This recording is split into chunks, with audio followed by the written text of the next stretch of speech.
Heart disease ഉള്ളവർ അങ്ങനെയുള്ള ആൾക്കാരിലും കൂടുതലായിട്ട് ഈ ഉദ്ധാരണക്കുറവ് കണ്ടുവരുന്നുണ്ട്. കൂടുതലായിട്ട് പാല്, അതുപോലെ തന്നെ പാൽ ഉൽപ്പന്നങ്ങൾ, നെയ്യ്, അതുപോലെ മോര്, തൈര് തുടങ്ങിയവ നമ്മുടെ ഭക്ഷണത്തിൻ്റെ ഡെയിലി ഡയറ്റ് പ്ലാനിലേക്ക് ആഡ് ചെയ്യാവുന്നതാണ്. ഈ ഒരു കണ്ടീഷനെ നമ്മൾ എങ്ങനെയൊക്കെ നമുക്ക് പരിഹരിക്കാം അല്ലെങ്കിൽ കൺട്രോളിൽ നിർത്താം എന്നുള്ളതാണ് നമ്മൾ അടുത്തായിട്ട് നോക്കാൻ പോകുന്നത്. ആദ്യം തന്നെ നമ്മൾ ഡയറ്റ്, ഈ കണ്ടീഷൻ ചേഞ്ച് ചെയ്യാനായിട്ട് നമ്മൾ ഡയറ്റിൽ ചെറിയ ചെറിയ മാറ്റങ്ങൾ നമുക്ക് വരുത്താവുന്നതാണ്.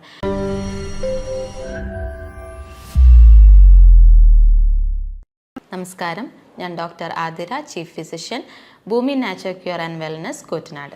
ഇന്നത്തെ വീഡിയോയിൽ നമ്മൾ സംസാരിക്കാൻ പോകുന്നത് ശീഘ്രസ്ഖലനം, അതായത് പ്രിമച്വർ ഇജാക്കുലേഷൻ, അതുപോലെ തന്നെ ഇറക്ടൈൽ ഡിസ്ഫങ്ഷൻ, അതായത് ഉദ്ധാരണക്കുറവ് എന്നീ രണ്ട് കണ്ടീഷനുകളെ കുറിച്ചാണ്.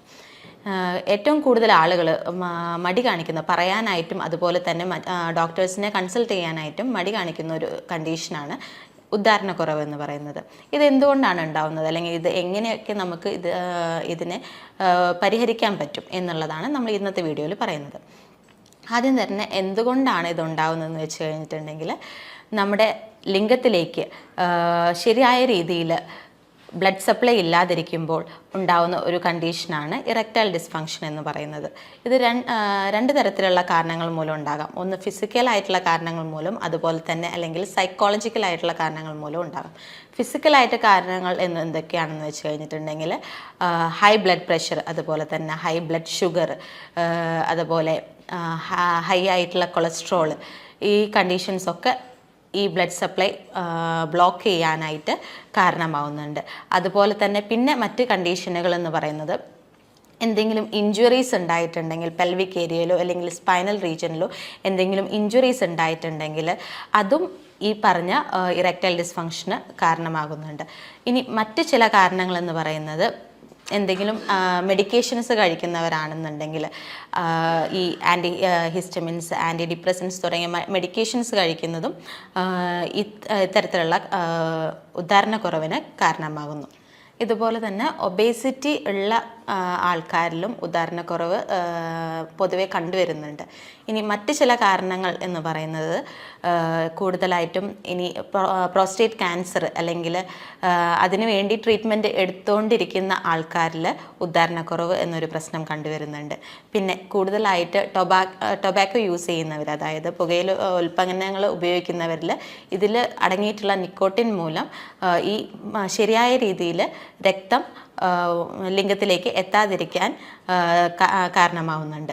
ഇനി മറ്റ് കാരണങ്ങളെന്ന് പറയുന്നത്, അമിതമായ മദ്യപാനം, അതും ഇതുപോലെ തന്നെ ഇറക്ടൈൽ ഡിസ്ഫങ്ഷന് കാരണമാകുന്ന ഒന്നാണ്. പിന്നെ ഹാർട്ട് ഡിസീസ് ഉള്ളവർ അങ്ങനെയുള്ള ആൾക്കാരിലും കൂടുതലായിട്ട് ഈ ഉദ്ധാരണക്കുറവ് കണ്ടുവരുന്നുണ്ട്. അതുപോലെ തന്നെ ടെസ്റ്റോസ്റ്റെറോണിൻ്റെ ലെവൽ കുറവുള്ള ആൾക്കാരിലും ഉദ്ധാരണക്കുറവ് കണ്ടുവരുന്നുണ്ട്. ഈ ഫിസിക്കലായിട്ടുള്ള കാരണങ്ങൾക്ക് പുറമെ സൈക്കോളജിക്കലായിട്ടുള്ള കാരണങ്ങളും ഉദ്ധാരണക്കുറവിന് വഴിവെക്കുന്നുണ്ട്. അതിൽ ആദ്യത്തെ കാരണം എന്ന് പറയുന്നത് ഡിപ്രഷൻ, ആൻസൈറ്റി തുടങ്ങിയ കണ്ടീഷൻസ് ഇറക്ടൈൽ ഡിസ്ഫങ്ഷൻ ഉണ്ടാക്കുന്നു. അതുപോലെ സ്ട്രെസ്സ്, അതുപോലെ റിലേഷൻഷിപ്പിൻ്റെ ഇടയിൽ ഉണ്ടാകുന്ന പ്രശ്നങ്ങൾ, അതുപോലെ പുവർ കമ്മ്യൂണിക്കേഷൻ സ്കില്ലുകൾ, ഇതെല്ലാം ഈ ഉദ്ധാരണക്കുറവിന് കാരണമാവുന്നുണ്ട്. ഈ ഉദ്ധാരണക്കുറവ് മൂലം ഉണ്ടാകുന്ന കോംപ്ലിക്കേഷൻസ് എന്ന് പറയുന്നത്, സ്ട്രെസ്സ്, ഡിപ്രഷൻ എന്നീ കണ്ടീഷനിലേക്ക് ഇത് കൊണ്ട് എത്തിക്കുന്നതാണ്. പിന്നെ മറ്റ് കാരണങ്ങളെന്ന് പറയുന്നത്, റിലേഷൻഷിപ്പ് പ്രോബ്ലംസ് ഉണ്ടാകാം, അല്ലെങ്കിൽ ഈ പാർട്ട്ണറിന് പ്രഗ്നൻ്റ് ആവാൻ പറ്റാതിരിക്കുക, ഇതെല്ലാം കോംപ്ലിക്കേഷൻസിൽ വരുന്നതാണ്. ഇനി ഇതുപോലെ തന്നെ മറ്റൊരു കോംപ്ലിക്കേഷനായിട്ട് നിൽക്കുന്ന ഒന്നാണ് ഹാർട്ട് അറ്റാക്ക് എന്ന് പറയുന്നത്. അതും ഇറക്ടൈൽ ഡിസ്ഫങ്ഷൻ ഉള്ള ആൾക്കാരിൽ, അതായത് അങ്ങനെയുള്ളവർക്ക് ചിലർക്ക് ഹാർട്ട് അറ്റാക്കിനുള്ള ചാൻസുകളും കാണുന്നുണ്ട് എന്ന് പറയപ്പെടുന്നു. ഇനി ഈ ഒരു കണ്ടീഷനെ നമ്മൾ എങ്ങനെയൊക്കെ നമുക്ക് പരിഹരിക്കാം അല്ലെങ്കിൽ കൺട്രോളിൽ നിർത്താം എന്നുള്ളതാണ് നമ്മൾ അടുത്തായിട്ട് നോക്കാൻ പോകുന്നത്. ആദ്യം തന്നെ നമ്മൾ ഡയറ്റ്, ഈ കണ്ടീഷൻ ചേഞ്ച് ചെയ്യാനായിട്ട് നമ്മൾ ഡയറ്റിൽ ചെറിയ ചെറിയ മാറ്റങ്ങൾ നമുക്ക് വരുത്താവുന്നതാണ്. കൂടുതലായിട്ട് പാല്, അതുപോലെ തന്നെ പാൽ ഉൽപ്പന്നങ്ങൾ, നെയ്യ്, അതുപോലെ മോര്, തൈര് തുടങ്ങിയവ നമ്മുടെ ഭക്ഷണത്തിൻ്റെ ഡെയിലി ഡയറ്റ് പ്ലാനിലേക്ക് ആഡ് ചെയ്യാവുന്നതാണ്. അതുപോലെ തന്നെ ഒമേഗ 3 റിച്ച് ഫുഡായിട്ടുള്ള ചെറിയ മത്സ്യങ്ങൾ നമുക്ക് ഈ ഡയറ്റ് പ്ലാനിലേക്ക് ആഡ് ചെയ്യാം. അതുപോലെ നട്ട്സ്, സീഡ്സ് കൂടുതലായിട്ട് കഴിക്കാനായിട്ട് ശ്രദ്ധിക്കുക. കൂടുതൽ ഗ്രീൻ ലീഫി വെജിറ്റബിൾസ്, അതുപോലെ വെജിറ്റബിൾസ് കൂടുതലായിട്ട് നമ്മുടെ ഡയറ്റ് പ്ലാനിലേക്ക് ആഡ് ചെയ്യാനായിട്ട് നോക്കുക. പിന്നെ നമുക്ക് ചെയ്യാൻ പറ്റുന്നത് ഒണിയൻ, അതുപോലെ തന്നെ ഗാർലിക്, ഉള്ളിയും വെളുത്തുള്ളിയും ഒക്കെ നമ്മുടെ ഡയറ്റിലേക്ക് ആഡ് ചെയ്യുന്നതും ഇതിന് നല്ലതാണ്. ഫ്രൂട്ട്സ് ആയിട്ടുള്ള അവക്കാഡോ, കിവി, അതുപോലെ ബെറീസ് നമുക്ക് ഡെയിലി ഡയറ്റിലേക്ക് ആഡ് ചെയ്യുന്നതും ഈ ഉദാഹരണക്കുറവിന് നമുക്ക് ഹെൽപ്പ് ചെയ്യുന്നതാണ്. അപ്പോൾ നമുക്ക് ഇത്രയും കാര്യങ്ങൾ നമുക്ക് ഡയറ്റിലൂടെ ചെയ്യാം. ഇതുപോലെ തന്നെ ബീട്രൂട്ട്, പൊംഗ്രാനൈറ്റ് തുടങ്ങിയ ഭക്ഷണ പദാർത്ഥങ്ങളും നമുക്ക് ഡെയിലി ഡയറ്റ് പ്ലാനിലേക്ക് ആഡ് ചെയ്യാവുന്നതാണ്. ഡ്രൈഡ് ഗ്രേപ്സ്, അതായത് ഉണക്കമുന്തിരി കുറച്ച് നേരം സോക്ക് ചെയ്ത് വെച്ച് അത് കഴിക്കുന്നതും വളരെയധികം നല്ലതാണ്. ഇതുപോലെ തന്നെ നമുക്ക് ഡയറ്റ് അല്ലാതെ മറ്റ് പല കാര്യങ്ങളും നമുക്കിതിന് ചെയ്യാൻ പറ്റും. പക്ഷെ അതിന് മുന്നേ നമുക്ക് എന്തൊക്കെ കാര്യങ്ങൾ ഇതിൽ അവോയ്ഡ് ചെയ്യണം, ഫുഡിൽ എന്തൊക്കെ കാര്യങ്ങൾ അവോയ്ഡ് ചെയ്യണം എന്ന് പറയേണ്ടതുണ്ട്.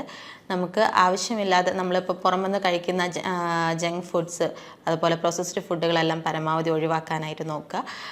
അതുപോലെ തന്നെ കൂടുതൽ സ്വീറ്റ്, അതുപോലെ തന്നെ കൂടുതൽ ഓയിലി ആയിട്ടുള്ള ഫുഡുകൾ പരമാവധി ഒഴിവാക്കാനായിട്ട് നോക്കുക. ഇതോടൊപ്പം തന്നെ നമുക്ക് ഒഴിവാക്കേണ്ട 2 കാര്യങ്ങളാണ് സ്മോക്കിങ്ങും അതുപോലെ തന്നെ ആൽക്കഹോൾ കൺസംഷനും, അതായത് മദ്യപാനവും. ഇത് രണ്ടും ഇറക്ടൈൽ ഡിസ്ഫങ്ഷന് വളരെ വലിയൊരു റോള് വഹിക്കുന്നുണ്ട്. ഇത് രണ്ടും കംപ്ലീറ്റ് ആയിട്ട് തന്നെ അത് നമ്മൾ ഒഴിവാക്കിയാലേ നമുക്ക് ഇതിന് എന്തെങ്കിലും ഒരു റിസൾട്ട് കിട്ടുകയുള്ളൂ. നമുക്ക് ഡയറ്റ് ശ്രദ്ധിക്കുന്നതോടൊപ്പം തന്നെ ചെയ്യേണ്ട മറ്റൊരു കാര്യമാണ് എക്സസൈസുകൾ. ഈ ചെറിയ എക്സസൈസുകൾ ചെയ്യുന്നത് നമ്മുടെ ശരീരത്തിനെയും അതുപോലെ തന്നെ മനസ്സിനെയും ഹെൽത്തിയായി വെക്കാനായിട്ട് ഇത് ഹെൽപ്പ് ചെയ്യുന്നു. ഇത് നമുക്ക് സ്ട്രെസ്സ്, മറ്റ് ടെൻഷൻസ് എല്ലാം ഒഴിവാക്കാനായിട്ട് ഹെൽപ്പ് ചെയ്യുന്ന ഒന്നാണ്. ഡയറ്റും അതുപോലെ തന്നെ എക്സസൈസിനും പുറമെ നമുക്ക് ചെയ്യാൻ പറ്റുന്ന മറ്റ് കാര്യമാണ് കോൾഡ് ഷവർ അല്ലെങ്കിൽ കോൾഡ് ഗേർഡിൽ പാക്ക് എടുക്കുക എന്നുള്ളത്. കോൾഡ് ഗേർഡിൽ പാക്ക് ഒരു 45 മിനിറ്റ് എടുക്കുകയോ അല്ലെങ്കിൽ കുറച്ച് നേരം കോൾഡ് ഷവർ എടുക്കുകയോ ചെയ്യുകയാണെങ്കിൽ ഇത് ലിംഗത്തിലേക്കുള്ള ബ്ലഡ് സർക്കുലേഷൻ കൂട്ടാനായിട്ട് വളരെയധികം ഹെൽപ്പ് ചെയ്യുന്ന ഒന്നാണ്. ഇനി ഇത്തരത്തിലുള്ള എന്തെങ്കിലും സിംറ്റംസോ പ്രശ്നങ്ങളോ ആരെങ്കിലും നേരിടുന്നുണ്ടെങ്കിൽ ഒരു മടിയും കൂടാതെ ഉടനെ തന്നെ അടുത്തുള്ള ഒരു എക്സ്പീരിയൻസ്ഡ് ഫിസിഷ്യനെ പോയി കാണുക. ഉടനെ തന്നെ അതിനുള്ള പ്രതിവിധികൾ സ്റ്റാർട്ട് ചെയ്യുകയാണ് വേണ്ടത്. ഈ പറഞ്ഞ കാര്യങ്ങളിൽ എന്തെങ്കിലും സംശയങ്ങളുണ്ടെങ്കിൽ താഴെ പറഞ്ഞിരിക്കുന്ന നമ്പറിൽ കോൺടാക്റ്റ് ചെയ്യുക. ഇനിയൊരു നല്ലൊരു വീഡിയോ കാണുന്നത് വരെ നന്ദി, നമസ്കാരം.